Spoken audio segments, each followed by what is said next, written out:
Welcome to Game Honest's Weekly, your one-stop shop for video game news, keeping up with the biggest stories so you don't have to. I'm your host, Edwin Garcia, and today we're talking about PS5's first major update, E3 news, Quantic Dream's court case, and 2 showcases, plus a whole lot more.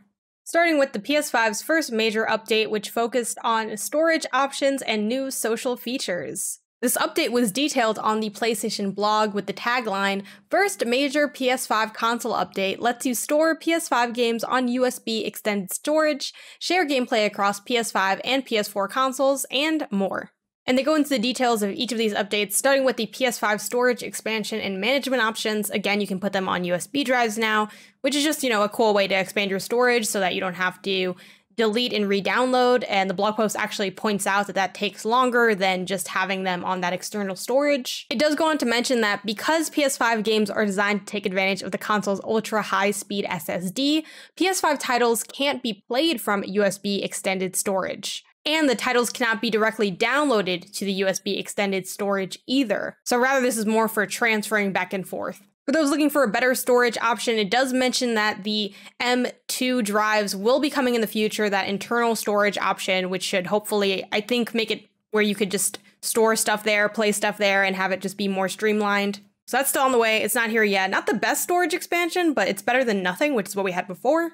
It then goes into new social features for PS4 and PS5, saying that cross-generation share play is supported, meaning that you can use the share play function even if you're playing PS4 games on the PS5 through backward compatibility. And again, these options include the ability to share your screen with a friend or pass the controller virtually, or pass a second controller virtually to do co-op options. And you can also request to join a game session if that option is available. Personally, I don't think SharePlay is that great of a feature. It's more of a fun fact. I do think it's nice if you want to watch someone play and they don't want to have to stream it to a bigger audience. And as far as playing games together, it's okay. I do recommend that both of you are hardwired into the internet if you're going to be trying to use SharePlay for passing the controller or for letting your friend play your games virtually. But yeah, this was definitely pretty low on my list. Maybe not on my list at all, having that functionality be available for PS4 games as well. Next up, we have enhanced control and personalization options for the PlayStation 5. But no, these aren't themes. Instead, we have an improved game base, allowing you to more easily switch between parties and friends. You can disable game chat or adjust players' volume. You can do game update pre-download, which means once it's enabled by developers, title updates for games will pre-download to your console if the automatic update setting is enabled and your console is on or in rest mode. That's honestly probably one of the more exciting features because nothing is worse than being like, I feel like playing this game and you still need to download an update. You can customize your game library with the option to hide games from view. Screen zoom is now available, allowing you to adjust the magnification of the screen to suit your preference from the settings menu. And this next one is actually pretty cool. You have new trophy settings and stats screens, which means you can now customize the level of trophies that will result in automatic capture. So if you're not aware, it's sort of by default set up to have it automatically take a screenshot or a video clip when you get a trophy, but you can now customize it to only do that for maybe the higher graded trophies that you care about actually capturing, because otherwise it does take up a lot of space. And if you have it automatically on in the background, you'll have to go back and clean up a lot of stuff that you probably don't really need. And the general trophies at a glance screen is a little bit cleaner. And lastly, there's new features for the PlayStation app. They mentioned that recently we introduced the ability to save products in a wish list, get notifications when your friends are online, and change your console online status. In the coming weeks, we'll be rolling out even more, including the ability to join a multiplayer session on PS5 from the app, manage your PS5 console storage, compare trophy collections with friends, and filter products shown in the PlayStation Store. Not a lot to say on that one. App improvements are always good though, and I do love wish listing things. As far as this being the first big update for the PS5, it's fairly tame. Not necessarily anything to be mad at. There are some nice small improvements, but I think especially with the storage, not having the M2 drive available yet is kind of a bummer, especially with the way that the external USB storage can or rather cannot be used. And still no themes. I'm really curious about whether or not these themes are going to come through ever or not. But yeah, I think there's still a lot of improvements to be made in streamlining things on the PlayStation 5. But overall, I like the PlayStation 5 a lot, and I think the UI is overall really good. Just needs a little bit of light tweaking. So on that level, these small quality of life updates are a welcomed improvement. But especially with this being the first update, it didn't make as big of a splash as I think a lot of us were hoping it would. Moving on to just a little bit of E3 news, which I feel like we're just going to slowly be getting these announcements on the road to E3, which is coming up in June. Here are some new things to note on your calendar. Starting with the fact that IGN Summer of Gaming will still be happening. This is a little bit more Summer of Gaming news than necessarily E3 news, but I think a lot of us were wondering how E3's return might impact what game news in the summer looks like. And as far as that goes, IGN stated that, just like last year, our summertime event will include exclusives, trailers, gameplay demos, and developer interviews, but unlike last year, we're partnering with E3 to bring the world's most famous game events into our lineup. That means from Saturday, June 12th to Tuesday, June 15th, you'll be able to check out the first ever all-digital E3 right here on IGN. So in short, if you're looking to keep up with all of the gaming stuff happening in the summer, you would want to be tuned into IGN Summer of Gaming, as well as Jeff Keighley's Summer Games Fest, and of course E3. And I'm sure we'll see more things pop up as we get closer to that summer. And as far as E3, Ubisoft Forward will be happening. It will be going down on Saturday, June 12th of 2021. And so far, all we know is a small little post they made on the website that says, "Get ready for Ubisoft Forward. Our digital conference goes live on Saturday, June 12th at 12 p.m. PT as part of E3 2021. And just stay tuned for more information, the lineup, etc." So we have that part confirmed. And now for some legal news. As reported by GameIndustry.biz, the court overturns ruling against Quantic Dream over unfair dismissal. The report reads, "The Paris Court of Appeals has reverted a ruling from July 2018 in the case opposing Quantic Dream and a former employee reportedly targeted by degrading images. Quantic Dream appeals a court's decision from July 2018, which ruled in favor of the former employee, and the images in question were inappropriate photoshopped images circulated around the studio of staff members superimposed into sexual scenes or dressed as Nazis." The report continues to say, quote, "The Court of Appeals has now ruled that none of the photoshopped images involving this specific plaintiff were degrading, homophobic, or racist. Only one photo montage implicated the plaintiff, and the court added that the employee knew about it as soon as it was shared in 2015, as he was one of the recipients of the email. The plaintiff had previously argued that he learned about the image when the press published it. The plaintiff also didn't complain about the image until another member of the staff reported it, with the court arguing that their delayed response showed a tacit acceptance of the content of the messages received. Tacit meaning understood or implied without being stated. For those who might not be familiar with that term, because I know I wasn't, I had to look it up. So now the plaintiff will have to pay €10,138 to Quantic Dream in compensation. Following this decision, Quantic Dream did post an official statement on their site, and it's rather long, but basically they deny the accusations of being a toxic workplace, opening by saying, "In January 2018, 3 articles published in the French press made extremely serious accusations against Quantic Dream, claiming in particular a toxic corporate culture characterized by misogynistic, sexist, homophobic, and racist behaviors." They then say these accusations, formally denied by the company, its managers, its staff representatives, and its employees, and contradicted by the reality of objectively verifiable facts, seriously damage the honor and reputation of the studio. They go on to dig into the appeal that just happened. So yeah, there's a lot going on there.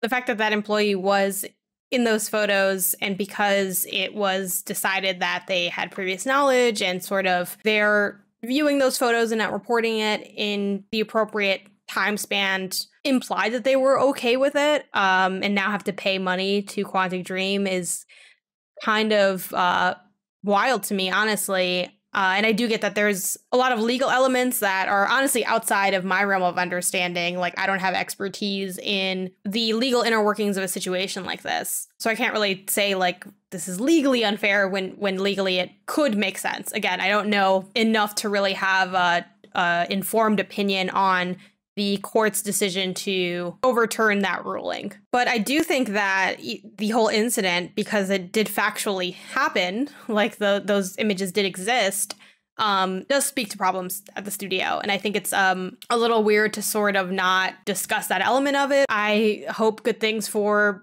the people working at that studio and for the studio itself. And as flawed as it was, I actually did like Detroit Become Human. I thought it had like a lot of, I thought the narrative structure overall was super strong, even though the, without spoiling it, the sort of binary view of protest, I think is definitely problematic. And certainly it's some of the comments made both during and after the development of that game are worth examining a little bit deeper, you know, as far as like, oh, this is about race or it isn't about race, when so clearly it has so many ties to it. Like there's a lot to unpack with that game, but I did enjoy it overall. And at the end of the day, I want good things for the people who are making games. And yeah, I think the situation at Quantic Dream does warrant some concern, I think, from the general public, even with this decision being overruled. And again, I think it's especially unsettling for Quantic not to more directly own up to and reject the fact that those images were even ever made. And now it's time to talk about that Resident Evil showcase and everything that came out of it. Unsurprisingly, we got a new trailer for Resident Evil Village, which kind of digs more into the characters, the story, the world that you can expect, the degree to which Umbrella is involved. There's going to be a new demo with 2 areas, the Village area and the Castle area. It's coming to all platforms, so it's PS5, PS4, Series X, Xbox One, Steam, and Stadia. It is time limited, both in availability and also the amount of time that you can play. It's up to 60 minutes on all platforms. And for North America, that's May 1st, 5 p.m. PT to May 2nd, 5 p.m. Europe is May 2nd, 2 a.m. to May 3rd, 2 a.m. CEST. Asia is May 2nd, 8 a.m. HKT to May 3rd, 8 a.m. HKT. So you can spend your hour however you want to. You can spend it all in Village, all in Castle, mix it up 30-30, whatever you want. But those on PS5 and PS4 are going to be able to get early access to this. So you won't have to wait all the way until May. Those times are actually going to be broken out as Village times and Castle times with 30 minutes for each one. So for the Village demo, that's going to be North America, April 17th, 5 p.m. PT to April 18th, 1 a.m. Europe, it's April 18th, 7 p.m. CEST. To April 19th, 3 a.m. Asia, it's April 18th to April 19th, 1 a.m. So it's 5 p.m. to 1 a.m. So those are the times. And then you have the Castle demo, which North America, that's April 24th, 5 p.m. PT, the 25th, 1 a.m. PT. Europe, April 25th, 7 p.m. to April 26th, 3 a.m. In Asia, April 25th, 5 p.m. to April 26th, 1 a.m. So yeah, kind of a lot of information to take in, but the big takeaway is if you have PlayStation consoles, whether it's the PS4 or the PS5, you can play this stuff earlier than everybody else. You'll have 2 times, one for the Village, one for the Castle, and for everybody else, it'll also be available in May, and it'll just be 1 hour across both areas, however you want to split that up. There is an extra game mode included with Resident Evil Village called Resident Evil Mercenaries, which is described as a beloved minigame of the series. It has like arcade-style action, you're going through everything, sort of like a time trial mode situation, but it does have some extras that may not have been included before, so things like having power upgrades, and you can go through the shop between rounds, just kind of like a fun extra thing thrown into the mix. In celebration of the 25th anniversary of Resident Evil, we also got a first trailer for Resident Evil Infinite Darkness, which is an animated movie that's going to be coming to Netflix in July. We know that Resident Evil will have a Dead by Daylight collaboration, and they kind of teased that, you know, come back May 25th for the Dead by Daylight anniversary stream to get more information on what that crossover looks like. Lastly, a little something for those Resident Evil 4 fans, but probably not what I think a lot of people had in mind. Resident Evil 4 is coming to VR. It's going to be on the Oculus Quest 2, but it's only on the Oculus Quest 2. It's not on any other VR platform, which is kind of just bizarre to me. And you can hear more about this at the Oculus Gaming Showcase that's going to happen on April 21st. And that Oculus Quest 2 news is reported by Upload VR. It is the first Quest 2 exclusive. And honestly, it's just, again, it's wild to see such a popular title, like something that can really, I mean, I guess it, you know, is meant to be enticing, right? Like the point of exclusives is this is something that you want that might drive you to the platform, but VR is so niche that exclusives in the VR space have become increasingly frustrating when the point of entry is so expensive and the experiences you can have are so minimal compared to all these other platforms. And I could handle, honestly, Oculus exclusiveness. I could live in that world, but having it just be specifically on the Quest 2, as someone that owns the Quest 1, I'm not gonna lie, I'm bitter. I'm bitter about it because I had just bought a Quest a few months before the Quest 2 came out. Like, I didn't know the Quest 2 was gonna come out, and now it's like, what do? I guess I'm just not gonna play this thing. I think that's basically the only solution at this point, but we'll see. Frankly, we see exclusives go to other platforms plenty of times, in the VR space included. So hopefully it's one of those times, because like I'm not gonna buy the Quest 2. I really don't want to buy the Quest 2. I have literally never beaten a game on my Quest 1. Like, I can't justify it. Continuing with showcases, here's everything that came out of Nintendo's Indie World Showcase. Road 96 is coming to Nintendo Switch alongside its PC release. In case you missed it, Road 96 is that procedurally generated road trip story game. The premise is as follows. Hitchhike your way to freedom in this crazy procedurally generated road trip made by renowned indie creators. No one's road is the same.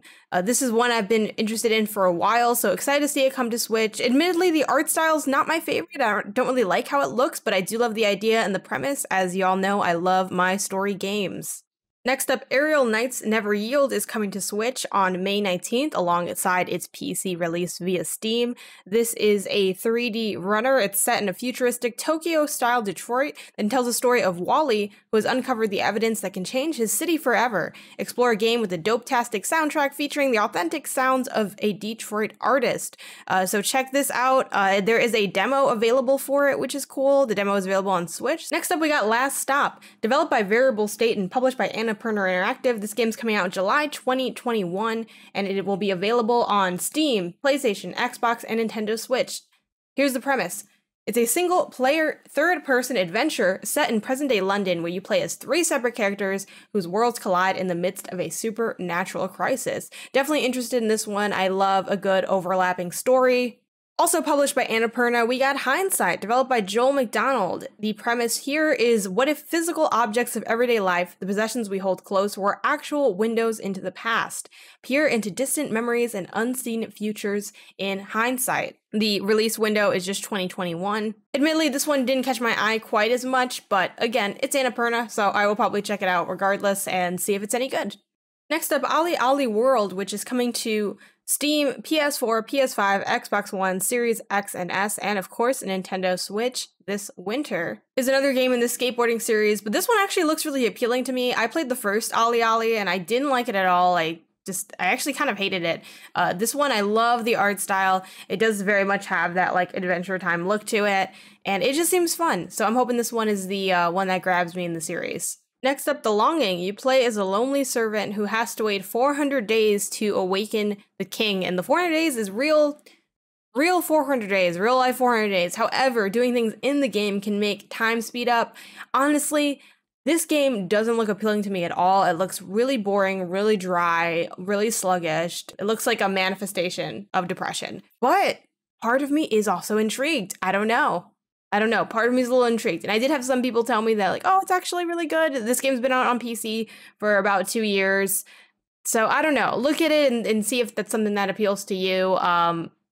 It's going to be a no from me, I think. But also there's something appealing about being able to finish a game just from real life time passing. Like, I don't actually have to do any work. It's like a free game to beat. So could that be enough to sway me? It might. It honestly kind of might. The Longing. Definitely the weirdest game that I saw here. Oh, and as far as Switch release, it's available now. Next up, There Is No Game Wrong Dimension. This has been out since 2020 on Windows and Mac and Android and iOS as well. It is now coming to Switch April 14th.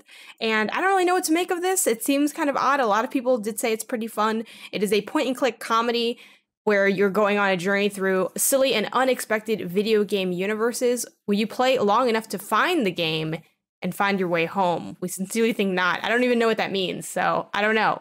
It seems odd. Already out now on Switch.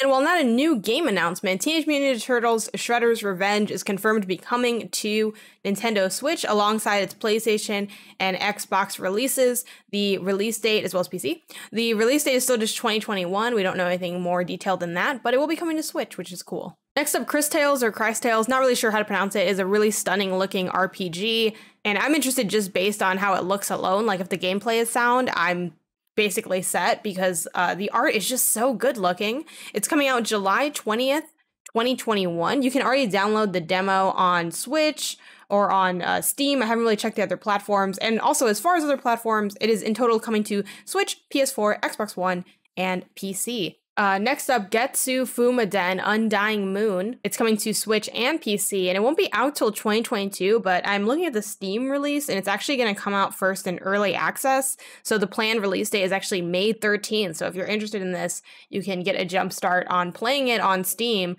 through that early access release. And as far as gameplay, it's an action game, essentially. I'm honestly not particularly interested in it, but I think as far as like the world and the lore, people might get a kick out of it. It's 1,000 years since the first leader of Getsu clan defeated the demon, and now the demon returns. Next up, Aztec Forgotten Gods. It is an action-adventure game. The combat, it looks like it could go either way. Like, I am not completely sold on this game. I love the lore behind it and the fact that it's made by a Mexican creator and all these other elements, but I don't know whether or not all the pieces will come together. It looks like it could just kind of go either way based on this trailer. Also, I did a little bit of digging, and the developer actually made Mulaka, which was a game about like indigenous Mexican groups, and that's a game that I really didn't like. I thought it was just honestly really bad. So I'm hoping this one's better, because I would love to see a cultural game really knock it out of the park. But I haven't seen that yet from this studio, so we will see how this comes together. It definitely looks better than Mulaka did, but that doesn't necessarily mean that the pieces will come together. So keep an eye out for this one. It is coming out fall 2021, and it is also coming to PC in addition to its Switch release. Next up, Skull the Hero Slayer is getting a Switch release. This game came out earlier this year on PC, which I actually didn't even notice, so I must have just missed this one. So now is a time to go ahead and check that out. It is an action game, and your job is to guide Skull on his quest to single-handedly take on the Imperial Army and rescue his king from captivity. It is a roguelite 2D platformer. And we got a few last-minute sizzle-reel things at the end. Art of Rally looks interesting, available this summer. It's a driving game. Kind of reminds me of Wheels of Aurelia, if you played that indie game from a perspective-wise. Kiwi, spelled Key and then W-E. It looks like you play as two birds. It might be multiplayer, which is cool. Labyrinth City, Pierre the Maze Detective. It kind of reminds me of those like I Spy type games, so I'm really interested in this one just from like an aesthetic perspective. Weaving Tides, this one just looks okay. Like they show like gameplay of somebody on a bird kind of floating around. The House of the Dead remake is coming later this year. Not particularly interested in this one. I just feel like these games don't really do that great on Switch. Ender Lilies Quietus of the Nights is another one shown off. Don't have a lot to say about this one. Doesn't particularly look that good, to be honest. Beats of Maravilla Island. I'm into this one. It's giving me Bugsnax energy just because of the photography element, the wilderness area. And lastly, Fez is available already now on Switch. It's getting ported to Switch. Cool indie game if you've never played it. I played it but didn't finish it. Maybe I'll finish it now. And they ended by mentioning that also a lot of these games are on sale, so go ahead and check out that sale. That sale runs from now until the 25th. And lastly, definitely the biggest piece of news to me, the thing that I was most excited about, Oxenfree 2, it's happening. Oxenfree 2 Lost Signals, I believe is the title, and I am so excited about this. I love Oxenfree. It's one of the best games I think I've ever played, honestly. It had a huge impact on me. I actually replayed it just a few days ago, and I enjoyed it just as much, if not more, than the first few times I played it. It's fantastic. Great story game, but I recommend it even if you don't like story games, because that's just how good it is. So Oxenfree 2, I am super excited about it. And it comes out later this year. Moving on to game events, releases, and updates. Temtem, that Pokemon-like game that is still in early access, is getting a new island, Cipanku, not sure how to pronounce as well, and it will include mythical Temtem, and you can also easily fast travel between both of the existing islands. Picross S6 is coming to Switch April 22nd. This is the 6th Picross in the S series. It includes new puzzles and extra mode that have been included as a freebie, along with 4 other Picross modes, including Picross, Mega Picross, Color Picross, and Clip Picross. There are 300 Picross and Mega Picrosses, 150 Clip Picross piece puzzles, 30 Color Picross puzzles, and 5 extra puzzles, with a grand total of 485 puzzles. I still haven't finished the first Picross I started, which I don't even know which one that is anymore, but if you're someone that's deep into Picross, you have that to look forward to. Other updates, Pickle Rick is in Rainbow Six Siege, which is a weird sentence to say, and it doesn't look the way I thought it would look. I don't know how I thought it would look, but it looks different than that. And it is the Smoke Pickle Rick bundle, which includes a Pickle Rick rat suit, headgear, portal gun, attachment skin, and weapon skin, and Pickle Rick charm. So yeah, that's there. That's there if that's something that you've been waiting for, been wanting. I'm not really sure. It's kind of a lot. Alongside the Gromflemite Sledge bundle, and those are both available April 15th. Call of the Sea is coming to PlayStation which is PS4 and PS5 in May. It is a first-person adventure puzzle game set in the 1930s that tells the story of Nora, a woman on the trail of her missing husband's expedition. The search takes place on a strange but beautiful island in the South Pacific filled with secrets waiting to be unearthed. It is an otherworldly tale of mystery, adventure, and self-discovery. This originally came out on Xbox and on PC. I believe it's still available via Game Pass, but this is the first time it's coming over to PlayStation. And again, that's happening in May. I actually didn't get time to check this game out, but I did hear really good things about it, so definitely one to keep an eye out for. And for the free section, I already mentioned a couple different demos that are available. But on top of that, there's also a demo available for Cadence of Hyrule, Crypt of the Necrodancer. And it's kind of like, what year is this? Why is this available now? I'm not really sure, but it is available. So that's something to check out if you've been on the fence about that game. You just want to test it out a little bit. That demo is currently available on Switch. And lastly, for the Shut Up and Take My Money section, Nintendo is launching a new color for the Nintendo Switch Lite. It is a blue color that comes out on May 21st alongside Miitopia, but it's like that classic, oh, it's not like with the game, but it like basically is with the game. And it looks really beautiful. I didn't care at all about this because I'm like, well, I'm not gonna get a Switch Lite, and I'm still not gonna get a Switch Lite. But if I was gonna get one, I'd probably get this one or the Coral one because it does look very reminiscent of the GameCube purple color. It's not the same color, I don't think, because I'm pretty sure they would have announced it as it was if it was literally the same color. It's actually a lot more akin to, I think, the blue GBA that they had back in the day, but it still does look really good, and it does remind me of the GameCube, which is one of my favorite consoles ever, so definitely an appealing SKU. And even though Build-A-Bear failed us in more ways than one with their Animal Crossing launch, we do know that they will announce a new character that will arrive this summer. We don't know anything about who that character will be. It's probably just KK Slider. That's like the safe, basic, obvious choice. Though also that's like the only character that doesn't wear clothes. So it's like, it's kind of weird for Build-A-Bear since it's all about like dressing up the bears. But yeah, the thought of this being anything more interesting, I could see even like Blathers maybe, but I don't think we'll get anything super cool from this. I'm still really hoping that we get Celeste, but that probably isn't going to happen. But if it does happen, that is the only thing that would get me to really purchase any of these. And those are all our stories for this week. Thank you so much for watching over on YouTube. Be sure to like, subscribe, tap the bell, and for listening on podcasting services, be sure to give a review if possible. It helps a whole lot. And as always, a huge thank you to my patrons over on Patreon. That's patreon.com/GameOnasis. All of you help make this show possible. You too can join over on Patreon. We have rewards from as low as the $1 tier to as high as the $25 tier. And as always, I will see y'all here next time. Bye.